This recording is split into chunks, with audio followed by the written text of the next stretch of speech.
Hi friends, welcome to my channel. Friends, मु आज आपण मानक सहित शेयर करी कॉर्नफ्लोर रेसिपी। आपको आम घरे बनइबा बहुत सहज बनई पारिबा।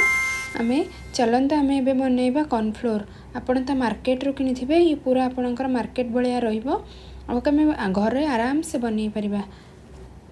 कॉर्नफ्लोर बनवाई देखो ये गोटे मु मक्का नहीं, माने ये नॉर्मल मक्का जो आम मक्का पोड़ी खाऊ से मक्का नहीं। एबे कौन करना तार चोपा को सब भल भाव छड़े देवे।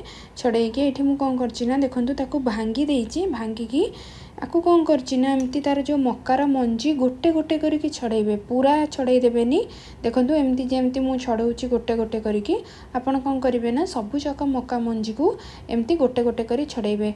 आउ गोटे काम करेंगे ना आपड़ जब मक्का आने ताको 2 ରୁ 3 दिन कौन करेंगे ना घरे सेमती रखीदे। रखीदेला से मन को आपे आपे टिके सुखीज चोपा सहित आपड़ कौन करेंगे ना रखीदे।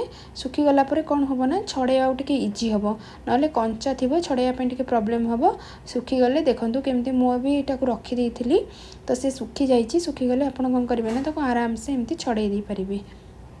देखो ये मुझे सबूजाक मक्का मंजी को छड़े देती, छड़े ये गोटे प्लेट्रे रखीदे। एबे कौन करवा ना ये देखो मु गोटे ताटिया नहीं, ताटिया सबूजाक मक्का मंजी को कौन करना पूरे देती। पूरेकी कौन करना पानी पूरेकी भल भाव कौन करेंगे ना धोईदेवे। धोई सारा पर मुझे कौन करना पानी रे बतुरे देती। 4 ରୁ 5 घंटा आपड़ कौन करेंगे ना मक्का मंजी को बतुरे देवे। ये देखो 4 ରୁ 5 घंटा हो गला भल भाव आम मक्का मंजी बतुरी जाइए।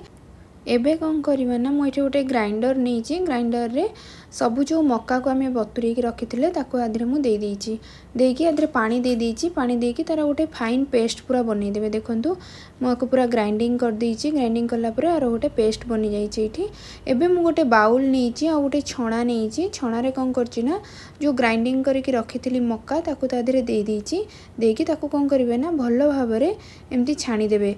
देखो केते खदड़ा बाहर आ खदड़ा को आप कौन करेंगे फोपाड़े तादे कौन करवा ना आम नॉर्मल जो सफा पानी तादे देदेबा। देला कौन हम ना जहाँ भी आमर जो मक्कार थीब आउ किसी अंश तादे कौन करवा ना पानी सहित से तलू को जीव।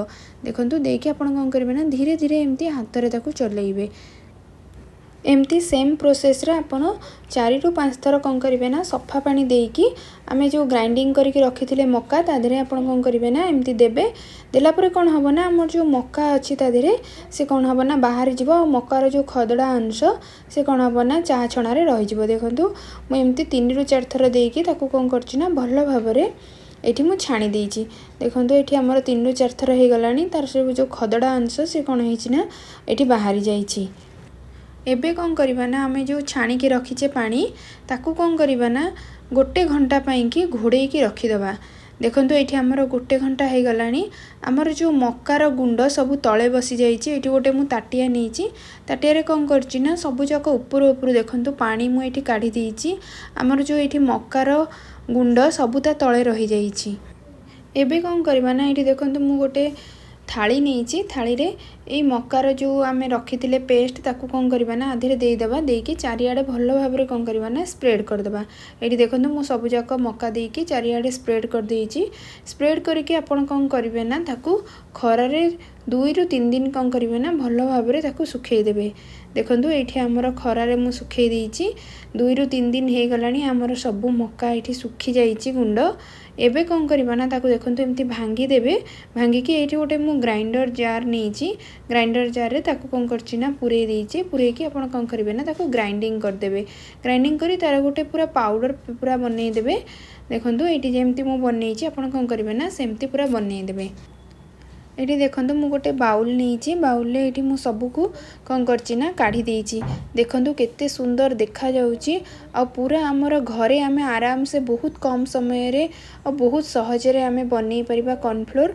आपन थरे रेसिपी को ट्राई करंतु, देखिबे आपन को बहुत पसंद आसीबो। जदि मो रेसिपी आपन को भल लागिथिबो प्लीज मो चैनल को लाइक करिवे। जदि मो चैनल ने नुआ थे प्लीज मो चैनल को सब्सक्राइब करेंगे और मत कमेंट रे जनइबे आपन को केमती लगिला। आपन थरे रेसिपी को निश्चिंत ट्राई करेंगे। रही जय जगन्नाथ।